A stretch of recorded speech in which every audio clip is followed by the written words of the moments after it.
ആകാശഗംഗയുടെ പുതിയൊരു വീഡിയോയിലേക്ക് എല്ലാവർക്കും സ്വാഗതം. 2025 ജൂൺ മാസം മീനക്കൂറിൽ വരുന്ന പോരുരുട്ടാതിയുടെ അവസാനത്തെ കാൽഭാഗം ഉത്രട്ടാതി, രേവതി എന്നീ നക്ഷത്രക്കാർക്ക് എന്തൊക്കെ പൊതുവായുള്ള ഫലങ്ങളാണ് ഉണ്ടാകുന്നത് എന്നാണ് നോക്കാൻ പോകുന്നത്. മീനക്കൂറുകാർക്ക് ജന്മശനി കാലമാണ് ഇപ്പോൾ നടക്കുന്നത്.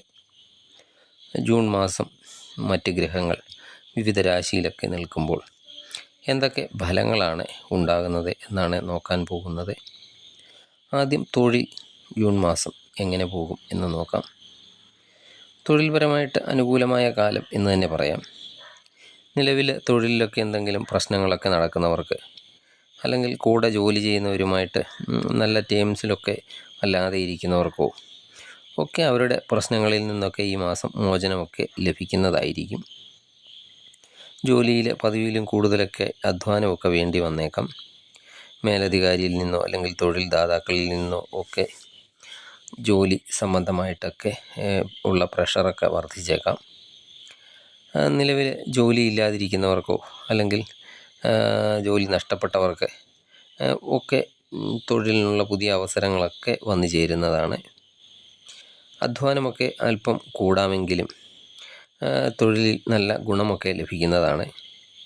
ശ്രദ്ധിക്കേണ്ട കാര്യം എന്താണെന്ന് വെച്ചാൽ, സത്യസന്ധമായിട്ടൊക്കെ മാത്രം എല്ലാ കാര്യങ്ങളിലും ഇടപെടുക എന്നതാണ്.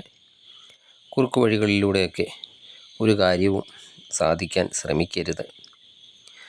കാര്യങ്ങൾ സമയാസമയങ്ങളിലൊക്കെ ചെയ്യാൻ ശ്രമിക്കുകയും ഏത് കാര്യത്തിലുള്ള മടിയൊക്കെ ഒഴിവാക്കേണ്ടതും, ജോലിയൊക്കെ ആണെങ്കിലും വളരെ പെട്ടെന്നൊക്കെ തീർക്കാൻ ശ്രമിക്കുക എന്നതുമൊക്കെയാണ്. ഇനി വിദേശത്തേക്കൊക്കെ ജോലിക്കൊക്കെ ശ്രമിച്ചിട്ട് നടക്കാതൊക്കെ ഇരിക്കുന്നവരാണെങ്കിൽ, ഇപ്പോൾ ആ ശ്രമം നിങ്ങൾ വീണ്ടും തുടരുകയാണെങ്കിൽ അത് തീർച്ചയായിട്ടും ഒക്കെ നടന്നു കിട്ടുന്നതാണ്. ബിസിനസ്സുകാർക്ക് എങ്ങനെ ഉണ്ടാകുമെന്ന് നോക്കാം. ബിസിനസ്സുകാർക്കും വളരെയധികം ഗുണകരമാണ്. ബിസിനസ്സിൽ നിന്ന് ലാഭമൊക്കെ ഉണ്ടാക്കാൻ സാധിക്കുന്നതും പുതിയ ബിസിനസ് അവസരങ്ങളൊക്കെ വന്നു ചേരുന്നതുമാണ്. സാമ്പത്തിക സ്ഥിതി നോക്കിയാൽ സാമ്പത്തികപരമായിട്ട് ഗുണകരം എന്ന് തന്നെ പറയാം. ജോലിയിലൂടെയൊക്കെ വരുമാനം ലഭിക്കും. ദിവസ വരുമാനത്തിലൊക്കെ വർധനവും നിങ്ങൾക്ക് ഉണ്ടാകുന്നതാണ്. പലവിധ മാർഗങ്ങളിലൂടെ ധനം ലഭിക്കാനുള്ള സാധ്യതയും ജൂൺ മാസത്തിൽ നിങ്ങൾക്കുണ്ടാകുന്നതാണ്. ഈ വിദ്യാർത്ഥികളുടെ കാര്യം നോക്കിയാൽ പഠനത്തിലൊക്കെ പുരോഗതി ഉണ്ടാകുന്നതാണ്. എക്സാമൊക്കെ ഉള്ളവർക്കാണെങ്കിൽ വളരെ നല്ല രീതിയിൽ തന്നെ എക്സാമൊക്കെ അറ്റൻഡ് ചെയ്യാൻ സാധിക്കുന്നതാണ്.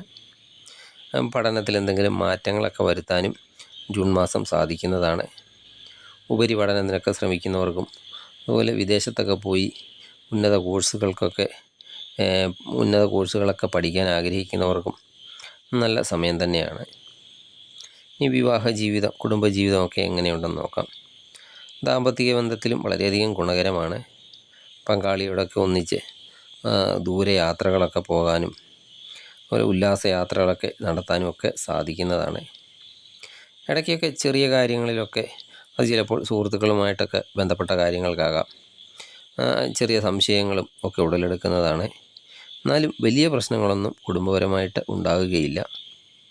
ലവ് റിലേഷൻ ഉള്ളവർക്ക്, നിങ്ങൾ ആരുടെ കൂടെയാണോ റിലേഷനൊക്കെ ഉള്ളത് അവർക്ക് നിങ്ങളിൽ ചെറിയ സംശയമൊക്കെ ഉണ്ടായേക്കാം. നിങ്ങളുടെ മേലെ അനാവശ്യമായ ആരോപണങ്ങളൊക്കെ ഉന്നയിക്കുന്ന സമയമാണ്. അവരെ കൺട്രോൾ ചെയ്യാനായിട്ടൊക്കെ ചിലപ്പോൾ നിങ്ങൾക്ക് വളരെയധികം പ്രയാസങ്ങളൊക്കെ ജൂൺ മാസത്തിൽ വേണ്ടി വന്നേക്കാം. ദാമ്പത്യ ബന്ധത്തിലായാലും ലവ് റിലേഷനിലായാലും പൂർണ്ണമായും ഈഗോ എന്ന കാര്യം ഒഴിവാക്കേണ്ടതാണ്. നിങ്ങളുടെ വീട്ടിലൊക്കെ മംഗളകർമ്മങ്ങളൊക്കെ നടക്കാനുള്ള യോഗങ്ങളുണ്ട്. അതുപോലെ ബന്ധുക്കളുടെയും സുഹൃത്തുക്കളുടെയും ഒക്കെ വരവ് ഉണ്ടാകാം. കലയിലും സംഗീതത്തിലും ഒക്കെയുള്ള താല്പര്യവും നിങ്ങൾക്ക് വർദ്ധിക്കുന്ന സമയമാണ്. ആരോഗ്യപരമായിട്ട് എങ്ങനെയുണ്ടെന്ന് നോക്കാം. ജൂൺ മാസം സാഹസിക പ്രവർത്തികളൊക്കെ ചെയ്യുന്നവരാണെങ്കിൽ അതിലൊക്കെ അല്പം ശ്രദ്ധ കൊടുക്കണം. അതുപോലെ വാഹനമൊക്കെ കൈകാര്യം ചെയ്യുന്നവർ അല്പം ശ്രദ്ധിക്കേണ്ടതാണ്. ആയുധങ്ങളൊക്കെ ഉപയോഗിച്ച് ജോലി ചെയ്യുന്നവരും ആ കാര്യത്തിലൊക്കെ അല്പം ശ്രദ്ധിക്കണം. ടെൻഷനെ ഒക്കെ വളരെയധികം കുറയ്ക്കേണ്ട ഒരു സമയമാണ്. ജൂണിൽ കൂടുതൽ ഗുണഫലങ്ങളൊക്കെ നിങ്ങൾക്ക് ലഭിക്കുന്നതിന് ശനിയാഴ്ചകളിൽ ശനീശ്വരന് നീരാഞ്ജനം വഴിപാട് കഴിക്കുന്നത് വളരെയധികം ഗുണം ചെയ്യും. അതുപോലെ വ്യാഴാഴ്ച വൈഷ്ണവ ക്ഷേത്ര ദർശനം നടത്തി പ്രാർത്ഥിക്കുക. കഴിയുമെങ്കിൽ ദിവസവും വിഷ്ണു സഹസ്രനാമം ജപിക്കുന്നത് നിങ്ങൾക്ക് വളരെയധികം ഗുണം ചെയ്യുന്നതാണ്. നിങ്ങൾക്ക് ഈ വീഡിയോ ഇഷ്ടമായാൽ ലൈക്ക് ചെയ്യുക. സബ്സ്ക്രൈബ് ചെയ്യാതെ വീഡിയോ കാണുന്നവരാണെങ്കിൽ ദയവായി സബ്സ്ക്രൈബ് ചെയ്ത് കാണുക.